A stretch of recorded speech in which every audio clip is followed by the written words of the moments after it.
지난 국어 시간에 공부한 내용은 무엇이었죠? 설명하는 글을 읽는 방법입니다. 주장하는 글을 읽는 방법입니다. 그럼 각각의 글의 종류에 따른 핵심 내용은 설명하는 글은 내용의 정확성을 판단하며 읽는 것입니다. 주장하는 글은 내용의 타당성을 판단하며 읽는 것입니다. 네, 잘 기억하고 있군요. 그럼 오늘 공부를 시작하겠습니다. 교과서 284쪽을 펴주세요. 규빈이가 어떤 방법으로 글을 읽었을지 짐작하며 글을 읽어봅시다. 제목에 나온 비색은 어떤 색깔을 말하는 것일까? 이 글에는 사진도 같이 있네. 발표할 만한 내용이 있을지 낱말들을 중심으로 찾아봐야지. 규빈이는 발표를 위해 글을 읽으려고 하는군요. 규빈이가 어떤 방법으로 글을 읽었는지 짐작하며 글을 읽어봅시다. 영상은 잠시 멈춥니다. 다 읽었나요? 그럼 다음 쪽을 펴고 규빈이가 글을 읽은 방법을 살펴봅시다. 규빈이가 이 글에서 밑줄 그은 부분만 읽었다면 그 까닭은 무엇일까요? 고려 청자를 조사해서 발표할 때 필요한 내용이기 때문입니다. 네, 대강 훑어보며 발표에 필요한 부분만 찾아 읽은 것이죠. 그럼 규빈이가 읽은 방법에 대해 정리해볼까요? 제목을 가장 먼저 읽고 필요한 내용이 있는지 생각했습니다. 글 전체를 다 읽지 않고 중요한 낱말을 읽으면서 필요한 내용이 있는지 찾아보았습니다. 제목뿐만 아니라 사진도 살펴보며 필요한 내용이 있을지 짐작했습니다. 네, 아래 말풍선을 보며 정리해보겠습니다. 글을 읽을 때 자신에게 필요한 내용인지 알려면 글 전체를 자세히 읽기보다는 제목을 보고 내용을 짐작하거나 관심 있는 내용이 있는지 훑어봐야 한답니다. 그럼 다음, 이번에는 규빈이가 글을 읽은 과정을 살펴보겠습니다. 1번, 규빈이가 이 글을 읽은 까닭은 무엇인가요? 고려 청자를 조사하여 발표하기 위해서입니다. 2번, 규빈이가 고려청자를 조사할 때 그래서 필요하다고 생각한 내용은 무엇인가요? 고려청자의 비색과 상감기법을 설명한 부분입니다. 여러분도 규빈이처럼 글을 읽은 경험이 있나요? 동의보감에서 필요한 내용만 빨리 찾아 읽은 적이 있어요. 네, 그럼 다음 4번을 봅시다. 규빈이가 글을 읽은 과정을 떠올리며 아름다운 비색을 지닌 고려청자를 다시 읽어봅시다. 고려청자를 알리는 글을 쓸 때 필요한 내용이 있는지 찾아보려고 전체 내용을 훑어 읽었어. 교과서 284, 285쪽을 펴고 글을 다시 읽어봅시다. 다 읽었으면 288쪽을 펴주세요. 이번에는 지환이가 글을 읽은 방법을 짐작하며 글을 읽어봅시다. 외국에서 온 친구는 고려 청자를 잘 모를 거야. 고려 청자를 자세히 알려주고 싶어.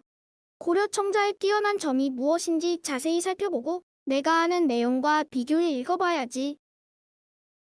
지환이는 규빈이와는 다르게 어떤 방식으로 글을 읽었을지 짐작해보며 글을 읽어봅시다. 영상은 잠시 멈춥니다.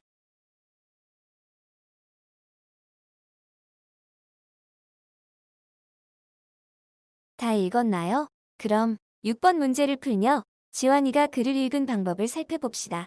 보기에서 알맞은 낱말을 골라 빈칸에 써보세요.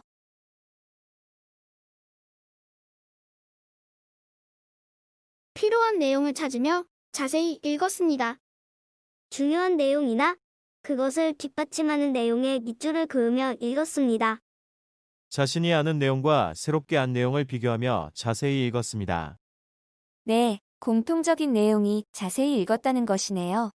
그럼 다음, 글의 종류와 읽는 목적을 생각하며 아름다운 비색을 지닌 고려청자를 어떻게 읽고 싶은지 생각해 봅시다. 저는 고려 청자의 특징을 조사할 목적으로 읽어야 해요. 네, 그럼 어떤 방법으로 읽으면 될지 한번 찾아볼까요? 내용을 자세히 살펴보며 꼼꼼히 읽어야 해요. 그리고 글의 내용에서 이해하기 어려운 점이나 궁금한 점이 없는지 생각하며 읽어야 해요. 또 내용 가운데 의심스러운 부분은 꼼꼼히 따져보며 읽어야 합니다.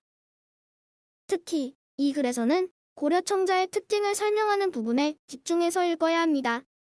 네, 이렇게 글의 종류와 목적에 따라 읽는 방법이 다르므로 읽는 방법을 미리 생각해 보아야 한답니다. 이제 다음 쪽을 보세요. 읽은 내용을 바탕으로 글의 내용을 요약해 봅시다. 고려청자는 어떤 빛깔이라고 했나요? 맑고 은은한 푸른 녹색, 비추옥색을 닮아 비색이라고 했습니다. 그럼 상감기법은 무엇인가요? 그릇 바깥쪽에 조각칼로 무늬를 새긴 다음 검은색이나 흰색의 흙을 메운 뒤에 무늬가 드러나도록 바깥쪽을 매끄럽게 다듬는 기법입니다. 주로 어느 도구에 사용되었나요? 대접, 접시, 잔, 항아리, 병, 찻잔, 상자, 베개, 기와 등입니다. 고려청자의 우수성은 무엇인가요? 유려한 곡선, 아름다운 무늬, 고려인들의 독창성과 뛰어난 기술력입니다. 네, 잘했습니다. 그럼 이제 9번을 볼까요? 규빈이와 지환이가 글을 읽는 방법이 서로 어떻게 다른가요? 규빈인 자신에게 필요한 정보가 글에 있는지 찾아봐야 했어. 그래서 글 전체의 내용을 훑어 읽으면서 필요한 정보가 있는지 확인하려고 했어. 지환이는 자신에게 필요한 정보가 글에 있다는 것을 이미 알고 있었어. 그래서 내용을 이해하려고 글의 내용을 자세히 살펴보며 읽었어. 네, 같은 글을 읽었지만 읽는 목적에 따라 다른 방법으로 읽었죠. 그럼 오늘 배운 내용을 정리해 봅시다. 조사 목적으로 훑어 읽기를 한 규빈이와 설명 목적으로 자세히 읽은 지환이. 먼저 훑어 읽기 방법을 정리해 보면 제목 먼저 읽고 필요한 내용이 있는지 생각해 봅니다. 그리고 전체를 읽지 않고 중요한 낱말 위주로 읽으며 필요한 내용만 찾아봅니다. 네, 필요한 정보 위주로 읽는 방법이죠. 그럼 자세히 읽기는 필요한 내용을 찾아보며 하나하나 자세히 읽습니다. 그리고 중요한 문장과 뒷받침 문장에 밑줄을 그어가며 읽습니다. 또 내가 아는 내용과 새로 알게 된 내용을 비교해가며 읽습니다. 네, 훑어 읽기는 제목을 보고 예상한 뒤 중요한 낱말 위주로 읽는 방법이고 자세히 읽기는 자세히 중요 내용의 밑줄을 그어가며 읽는 방법입니다. 오늘 학습한 읽기 목적에 따른 읽는 방법을 잘 알아두면 앞으로 많은 도움이 될 거예요.